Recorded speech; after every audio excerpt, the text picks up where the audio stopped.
I'm Johnny Buck, and this is my podcast. Tried to record this on Facebook Live the other day. I did a little podcast live thing, and for whatever reason, the audio is completely fucked. I think I figured out how to change that, but whatever. So we're gonna jump into this. Probably won't be 25 minutes like the live was, but we want to get get the ball rolling. So all this new year, new me, new nonsense is complete bullshit. I see people talking about that. If you're waiting till January 1st to change your life, which right now is 21 days away, 3 weeks away, if you're like, you know what, 2018 is going to be the best year ever. No, it's not, because you're not fucking doing anything different. You're waiting for a certain day. You're waiting for whatever, when you could be 3 weeks ahead. I guarantee if you started now, you'd be way more likely to be successful because you actually are doing something. You're not waiting for some made-up bullshit holiday or event to change your life. So, if you are like, man, fuck 2017, which every year you see that in December. Fuck 2017, fuck 2016, fuck 2015. I'm pretty sure if you found somebody posting that and you went back 365 days, they'd have the same thing with a different year. And they're not making changes. 2017 for me was fucking awesome. And most of these rants about shit I see on Facebook, Facebook actually did something pretty cool this year. They, well, I'm sure I've done it before, but I never really pay attention because I'm not into that shit. But they did a year in review, and normally it's a bunch of random shit. But since I have my new account and I've kind of switched over to only hanging out and talking to people who don't suck, it was a lot better year in review. So it showed me my wrestlers absolutely kicking ass, way better than the year before. It was pretty fucking cool, man, seeing those guys do that. And my jiu-jitsu guys and girls, they went down to our first tournament in New Breed and fucking wreaked havoc. Like, if it was actually gold medals, we could end fucking the national deficit. We went hard, dude. It was great. Super proud of those guys and girls. It was just, we ran through that tournament, and it was, pretty decent competition. There were some guys in beginners, some guys in advanced. Maisie dominated teen, intermediate, and adult beginner. She got nervous her first tournament. We went down there. We made Greg Flowers dust the fucking competition stuff off, man. He got there on the mat. Brian went out, did it real well. Drew had his first tournament, hit a big takedown at the end to win. It was just, all in all, it was a really good event for us. And we had some guys do pretty fucking well. Cody, one of my wrestlers, he straight dominated gi and no gi and submitted the dude in gi, which is fucking hilarious. They got all pissy about it, but it's just a really good year. And my wrestlers are doing really well. Cody's doing real well. He's won 2 high school tournaments as a freshman. He won the Falcon Frenzy, which is a really tough tournament. We got guys who are 10-2, 10-5, 9-2, stuff like that. Wes and Mike doing really well. If Wes would come to practice, it'd be more beneficial, but his girlfriend won't let him. So. But yeah, it's just been a great year, and I think a lot has to do with who I've surrounded myself with, what I'm doing. So another thing, like I said, I'm 100% entrepreneur this year. I'm in the like every bit of money I make is from my sources. What I'm doing, I do some subcontract work for drug and alcohol rehab. I get to work with those guys and girls, which is pretty cool. Some beneficial stuff for me. Stuff like that, but. The gym's popping off. The gym's been fucking great. I'm 100% in my own building. It's all on me, and it's been great. My members, you guys who came over with me or have signed up while we're over here, we're still doing construction. We started in October. We're still doing small stuff. The mats are down, the bags are up, and we can run the show, but it's not 100% yet. But so I appreciate you guys sticking with me on that and kind of growing. In the very beginning, we were rolling around on staples and shit, and I'm glad nobody got tetanus or died. But I'm super happy to be where I'm at, and I want to thank my members for sure. And the guys at Biltmore Fitness, Danny, Jake, and Zach Sharp, they've been a huge part of my success. I moved in with Danny and Zach into the body shop when they moved over there after I had some ugly lawsuit with my ex-business partner. So we moved in with them. I've known them for a long time. They hooked me up with some good mat space, basically, and they've been super supportive. And the problem was the Biltmore Fitness grew so much, and I grew so much.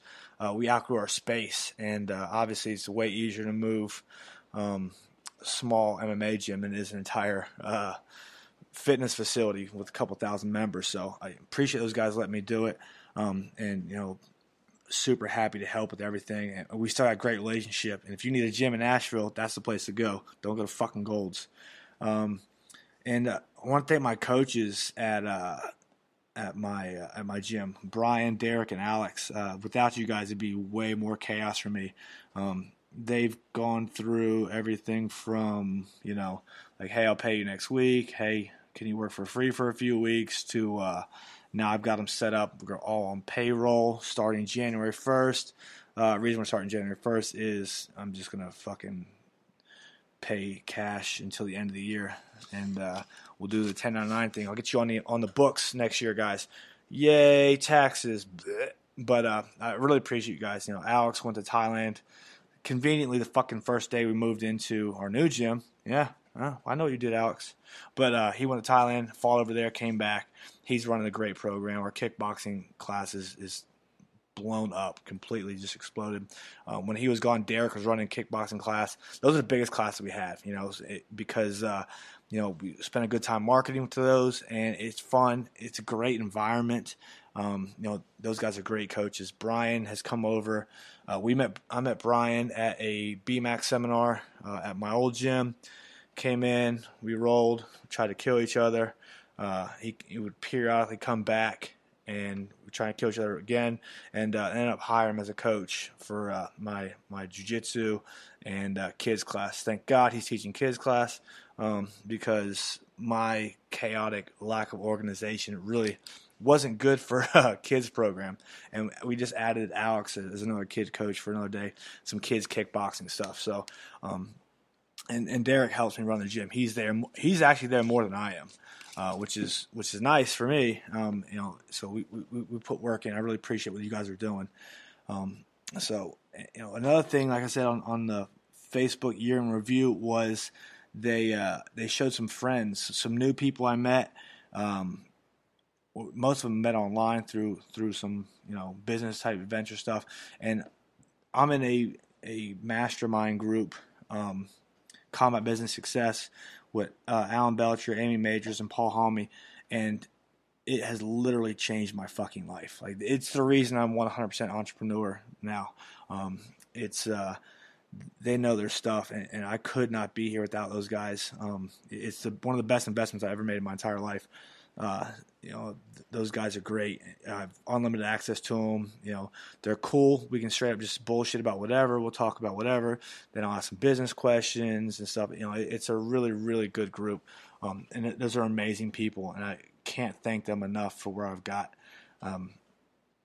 or how I've got where I'm at now. And the people in the mastermind group are awesome. Love them. I talk to some of them a lot. Built some friendships that we've not met. We're going to do the next mastermind retreat, hopefully during hunting seasons. So me and Clay can shoot something before or after our retreat, and then stuff like that. But some really good people, and that's the kind of thing that I'm thankful for in 2017 was, who I've surrounded myself with, who I've had access to, and just the relationships I've built. And I've not completely lost contact from the people I grew up with. A lot of you guys I don't talk to. A lot of people maybe even listeners I don't talk to. And it's not that I don't like you. It's just we're going different directions. And if you're hanging out with the same 10, 15 people you were from high school, either you're all growing at the exact same rate and improving the exact same rate, which is highly fucking unlikely, or you're not evolving, you're not growing. And that's not something I can afford to do with the life I want. I talk to my boys a good bit. Dom and CP. Dom's running his pizza joint with his family here in Asheville, straight killing it. And he, we don't see each other very often. I'll swing by, grab a beer or a pie, when I'm on that side of town. And but they're doing their thing. And Brian, his brother, I see him at the gym on occasion. Same thing, we'll see these guys on occasion. But we're close as we can be, and those guys are killing it. If you have a bunch of fucking time to hang out with your buddies, either one, you're super, super successful, or two, you're not fucking doing anything. But so that's something. My boy CP, he left his real estate company. He was killing that. He was getting kind of shit on. He rolled out, and or I don't say he got shit on. He could have done better. He's rolled out. He's doing his own thing, and he's fucking killing it up in Virginia right now. My boy Garen, I talk to him very rarely. He's out on the fucking ocean, drilling holes in it, getting oil out, and then he travels all over the fucking world on his 2 weeks off, 3 weeks off, and so dude, he's killing it too. It's just these are the guys that I grew up with that I still hang out with and talk to, and I talk to JL even less because he's stuck in a fucking ship. They're trying to shove his big ass through small holes to make sure the ships aren't running down. So, he's doing real well too. These are guys I hang out with the most from high school or interact with the most. The occasional Xbox One, if Chris would get some fucking headphones. We do stuff like that. But, just the group of friends I've met since, in 2017, and the ones I'm still talking to and hanging out with in 2017, that's what made 2017 such an amazing year. I touched on the combat business success people, my business mastermind group. I mean, those guys are amazing. I love them. It's a perfect mixture between Alan, Amy, and Paul of, Alan just like being pure fire spitball all the time, Amy reining them back in and making sure shit gets done, and Paul is a fucking technician when it comes to anything marketing, Facebook. Dude, just it's it's been a huge year for me, and they're all super down to earth. And I'm working on my 10th Planet affiliate this year. That's going to be a 2018 thing with the move kind of pushing that back. But I met BMAC through Alan, through a leg lock website type thing. And I asked Brandon, Brandon came up, did a seminar. We kind of, it was a new experiment for both of us because he has a membership site, and which I'm working on for 2018 as well, for the catch wrestling thing. And we met. We hit it off. I thought he was the most just shady, not even shady, just salesy person ever, but he's just generally a good fucking dude, which that's the kind of world we live in, where when you meet a good person, you're kind of like, what's going on? What's trying to scam me? But so we talked about that before. So in the 10th Planet, I went out to L.A. I met Eddie Bravo, Scott Epstein, a lot of these guys. They have their own gyms out in California and LA, and dude, those guys are fucking cool as shit. Super welcoming, very open, open arms. None of the ego shit you see in jiu-jitsu a lot of times. No, oh well, you're so and so student. They're just super cool fucking people, very welcoming. I got to meet some really cool jiu-jitsu guys. Jeremiah just went and destroyed IBJJF in Paris. Alex Magla. That's probably one of my favorite jiu-jitsu players, because he'll eat swords and do acrobatics and shit, and he invented his own little mantis guard type thing. So super cool fucking people, I met in 2018, and I really appreciate all those guys being, as awesome as they are. I think my 2017 review video from Facebook of all the awesome shit I could do would be Godfather Part 1 through 12, super long. I met some really great people, and 2017 was good. Everybody goes through highs and lows, and I'm super happy. My family's been very, very supportive of me. My mom and dad, they're both entrepreneurs, self-employed. They're doing their own thing. They've been supportive. Since I was a kid, pretty much do anything I want within reason, and they're always there to help me. My sister, she just had a baby a few weeks ago, right before Thanksgiving. I'm Uncle Buck Nasty now, so she's killing it. She's doing an insurance thing. She's basically self-employed as well. all these people I'm surrounded by are just straight hustling. And 2017, some people had good years, some people had bad years, but we're all consistently moving forward in a large scale of things. So